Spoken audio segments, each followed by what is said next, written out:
कहानी। एक घने जंगल में भोला भालू नामक एक प्यारा और दयालु भालू रहता था। वह अपने अच्छे दिल और मददगार स्वभाव के लिए जंगल में बहुत प्रसिद्ध था। भोला भालू का सबसे पसंदीदा भोजन शहद था। वह दिन भर शहद के पेड़ की तलाश करता और उसे खाकर बहुत खुश रहता। एक दिन भोला भालू जंगल में घूमते हुए एक पेड़ के नीचे पड़ा शहद का एक बड़ा कटोरा देखता है। उसे बहुत खुशी होती है और वह सोचता है, आहा, यह शहद कितना मीठा होगा, मुझे इसका स्वाद जरूर लेना चाहिए। वह कटोरे को उठाता है और शहद चखने के लिए उसे खाता है। वह बहुत खुश हो जाता है क्योंकि शहद का स्वाद बहुत ही मीठा था। भोला भालू शहद का आनंद ले ही रहा था कि अचानक कटोरा उसके हाथ से गिरकर जंगल में कहीं खो जाता है। भोला भालू घबराया हुआ कहता है, ओह, मेरा शहद कहाँ गया? वह जल्दी से कटोरे को ढूंढने निकल पड़ता है। भोला भालू सबसे पहले गिलहरी के पास जाता है। गिलहरी एक पेड़ पर कूद रही थी। वह भोला भालू को देखकर कहती है, क्या हुआ भोला भालू, तुम परेशान क्यों हो? भोला भालू कहता है, गिलहरी, मेरा शहद का कटोरा गिरकर कहीं खो गया है, क्या तुमने उसे देखा है? गिलहरी जवाब देती है, नहीं, मैंने नहीं देखा, लेकिन मैं तुम्हारी मदद करूंगी। मैं अपने छोटे छोटे पैरों से जंगल के कोने कोने में जाकर ढूंढ लूंगी।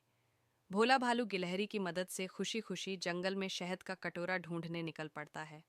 वे दोनों कुछ देर तक ढूंढते हैं, लेकिन उन्हें कोई पता नहीं चलता। तभी एक खरगोश अपनी बिल से बाहर आता है और पूछता है, भोला भालू गिलहरी, तुम लोग इतने परेशान क्यों हो? भोला भालू जवाब देता है, हमारा शहद का कटोरा कहीं खो गया है, क्या तुमने उसे देखा है? खरगोश कहता है, मैंने नहीं देखा, लेकिन मैं तुम्हारी मदद करूंगा। मैं जंगल के पास वाले तालाब में जाकर देखता हूँ। खरगोश, भोला भालू और गिलहरी सभी तालाब की तरफ चलते हैं। वहां तालाब के पास उन्हें एक पक्षी मिलता है।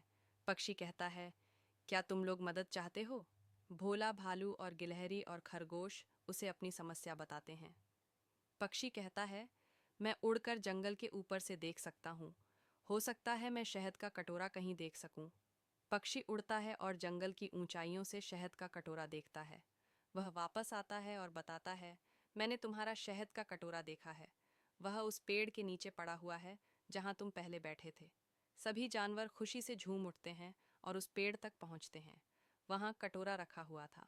भोला भालू बहुत खुश हो जाता है। वह कहता है, धन्यवाद दोस्तों, तुम सभी ने मेरी मदद की और मुझे मेरा शहद वापस मिल गया। अब मैं इसे सभी के साथ बांट कर खाऊं तो ज्यादा अच्छा होगा। सभी जानवर भोला भालू के साथ मिलकर शहद खाते हैं और जंगल में खुशी का माहौल बन जाता है। भोला भालू सभी को धन्यवाद देता है और कहता है, मेरे प्यारे दोस्तों, तुम्हारी मदद के बिना मैं यह शहद नहीं पा सकता था। हमें हमेशा एक दूसरे की मदद करनी चाहिए। मदद करने से हम न केवल अपना काम आसान करते हैं, बल्कि नए दोस्त भी बनाते हैं।